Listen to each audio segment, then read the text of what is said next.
नाज़रीन तव्हां खे ब्रेकिंग न्यूज़ ॾेई रहिया आहियूं। हुकूमत पेट्रोल इंपोर्ट बिल खे घटाइण लाइ कोरोना लॉकडाउन जहिड़नि क़दमनि ते गौर शुरू करे छॾियो आहे। हलंदड़ माली साल जे पहिरीं 10 महीननि में पेट्रोलियम शयुनि जा दरामद बिल $17 अरब ताईं पहुची विया आहिनि। गैर मामूली सूरत-हाल में हुकूमत फौरी तौर गैर मामूली क़दमनि जी तक़ाज़ा करे रही आहे त कीअं ज़रे मुबादला जे ज़ख़ीरनि खे बचाए सघिजे ऐं मुल्क ऐं क़ौम खे मुआशी मुश्किलातुनि मां कीअं कढी सघिजे।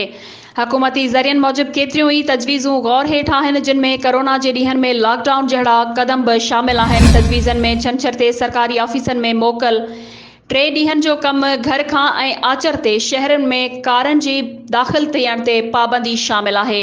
इन्हनि तजवीज़नि ते अमल कंदे हर रोज़ 20 सैकड़ो तवानाई बचाए सघिजे थी। कोरोना जे ॾींहनि में रोज़ानो 4 खां 4.5 हज़ार मेगावाट बिजली जी बचत कई वई हुई।